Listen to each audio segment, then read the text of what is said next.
Hürmetli radyo anlıqçılar, anlavatqanыңlar tarix ve bugün sahibimiz. Mikrofon aldıdı men ümit var sizler bilen birge.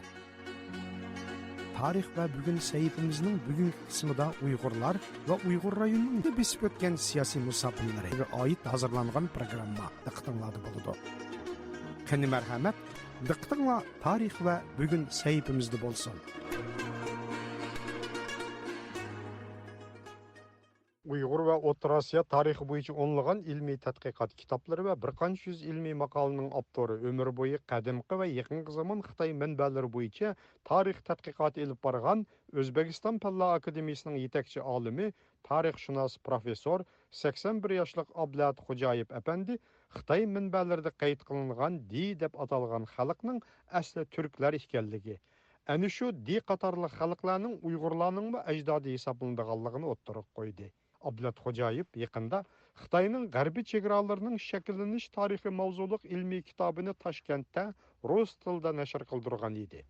O Xitoy tarixchilari va Xitoy hukumatining tarix aqtashliq kitobidagi Uyg'ur va turklarning bog'lanishi yo'qligi hamda turk va Uyg'ur qabilalarining Uyg'ur diyoriga ko'chib kelganligi haqidagi ko'z qarashlarini rad qildigan qarashlarini o'rtoqlashdi. Sizningki bu Xitoyning g'arbiy chegaralarining shakllanish tarixi mavzuliq bu kitobingizni men ko'rganimda siz milodidan ilgirki 21-22 asrlardan tortib toki milodining ilgirki 3-asrgacha, ya'ni Hun imperiyasi qurilg'ichi bo'lgan oraliqdagi, ya'ni Xitoy hamda shu vaqtdagi o'ttir tuzlanlik Xitoylarning otishi bo'yicha Huanghe daryosi vodisi atrofidagi rayonda paydo bo'lgan Xitoy davlati Xitoylarning shu yerda ajdodlarining shakllanib dastlabki qadamda o'zining Sha sulolasini qurganligi va anandan keyin asta-asta kengayganligi va uningdan keyinki bu Shang, Zhou qatorliq sulolalarning qurilganligi,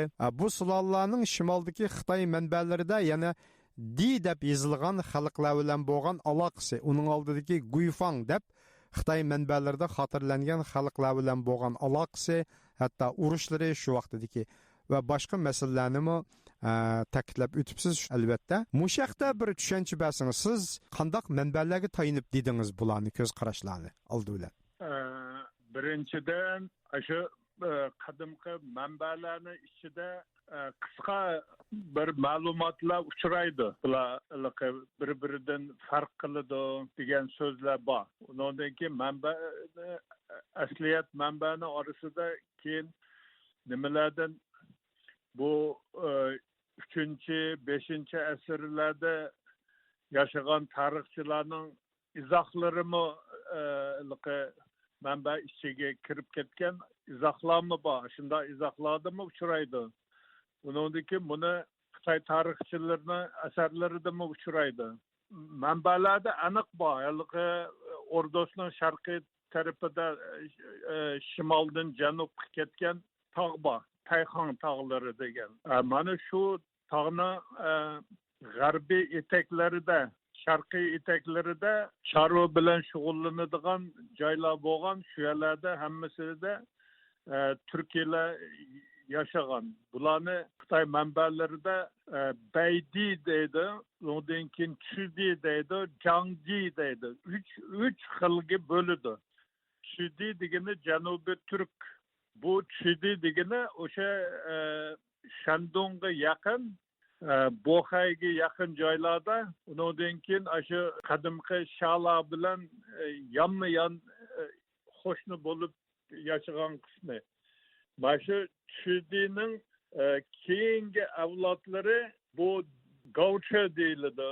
Gaucho degani masalan Uyg'urlarga berib taqalganligini manbalarda aytadi. Endi bu yerda uni har birisi haqida to'xtab hali uzoq vaqtni oladi. Umuman bu shu Di degan so'z burun Kiyek deb o'qilgan bu turk so'zining xitoycha transkripsiyasi, keyin u ya'ni qadimgi shu Xitoy tarix nomlarida milodiy 6-asr, 7-asrga tava bu keyingi bu Weishu, Weyname, Tongdian degan kitoblarda va boshqa bu qadimgi bu Konu Tangnoma va boshqa tarixiy manbalarda o'zininki Uyg'urlarning ajdodlarini 5-asrlardagi 4-asrlardagi Gauchi igizarvoliklar yoki qanqillar deydi Uyg'urlar. Uningdan keyingi bu Chili va uningdan ilgirki davrlardagi bu deganga tutishidi deydi. Anondan keyin bu Xitoy tarixlarida qoldigan Uyg'urlarning ajdodlari. Anondan keyin yana bir qism tarixchilar, masalan Xitoyning Duanlanchin bu deydigan professorlari bularni yana o'xshashni ilgari surib, yana shu Xitoy tarixlarida xotirlangan miloddan ilgari 15-16-asr, 18-asrlardagi shu Dila va Guifang deganlarga tutishidi deydi. Siz yuqorida dedingiz bu ya'ni turklar bularninki shu miloddan ilgirki 20-21-asrlardan bog'liq, hatto uning oldidimi bog'lig'ini deb o'tdingiz Xitoy manbalari bo'yicha. Unda bo'lganda Uyg'urlarning ajdodlarini o'xshashlam shu Xitoy manbalarining o'zi bo'yicha olganda milodining oldingi 21-20-asrdagi shu Dila bilan bir sistemaga qo'yib tushuntirishga bo'lamdi ajdodlarini. Uyg'urlarning ajdodlarini bo'ladi. Shu Uyg'urlarmi Turklarni bir bölegi deb hisoblash kerak. Uyg'ur masalan Uyg'ur xonligi paytida 30 turkiy qabila Uyg'ur nomi bilan ataladi. Har birisining nomi bo'lsa-mu Uyg'ur nomi bilan ataladi. Lekin Uyg'urning haliqi ildiziga boradigan bo'lsak, bir ildizi o'tganda aytganimdek O'g'iz, Yo'jilar bo'ladi. Bular Tangritog' yaylovlarida yashagan. Bundan necha ming yil oldin bu qismi hozir Taklamakan cho'lida atrofida tepilgan jasadlar tepilgan shu jasadni egalari bilan bularning kelib chiqishi bog'liq deb o'ylayman. Ikkinchi tarafidan Uyg'urning Turk bo'lgandan keyin, Turkning bir qismi bo'lgandan keyin Uyg'ur tarkibiga kirgan bir muncha Uyg'ur qabilalarining yana bir ildizi shu Ordosning sharqiy tarafidagi, ya'ni turklar shularga bog'liq. Bu haliqi Gauchi deb, ya'ni qanqilar degani bu qabilaning nomi emas, ularning urf-odatidan kelib chiqib Xitoylar ishlatgan atama bu. Endi Dilaning ajdodi sifatida Xitoy manbalarida aniq ko'rsatma bor. Bular Guifang degani hozirgi Guifang hozirgi Xitoy tili talaffuzida aytganda qadimqida bularni Kuipuang deb talaffuz qilgan, u degani kun mamlakati degan so'zning Xitoycha aytilishi hisoblanadi. Bu kun siz ta'kidlagan bu kun mamlakati degan hukm bo'yicha bir tushuncha bersangiz ekan mumkin bo'lsa. Bu kun mamlakati odamlari asli qayerdan kelgan? Bu masala ochiq. Lekin Xitoylar buni shu turklarning ajdodi deb hisoblaydi.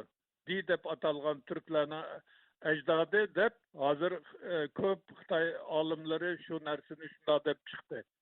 Shunday deb chiqqanda, demak, Guifangning joylashgan joyi Ordos bo'ladi. Demak, Ordosda shu qadimgi turklarning bir bo'ligi Ordosda yashadi, hammasi emas. Bu yerda buni aniq ko'rsatish kerak. Hunlarning ajdodi ham Ordosda yashadi. Hunlar o'zining etnik nomini kun deb atadi. Kun mamlakati deganda, demak, shu kun deb nomlanganlarning mamlakati degan so'z bo'lib chiqyotadi. Demak, hunlar shu deb atalgan turklar Ordosda yashagan va uning atrofida yashagan turklar hammasi bu bir xalq. Ya'ni keyingi Uyg'urlar bilan bir liniyada, ya'ni o'xshashlar. Bir urug'doshlik, qondoshlik liniyasida. Bir qondosh desak bo'ladi, bir liniya. Chunki Xitoy tarixnomalarida Uyg'urlarning ajdodlari Hunlar deydi. Hunlarga bog'lagan Xitoy tarixnomalarida aniq ma'lumot bor emasmi bu yerda?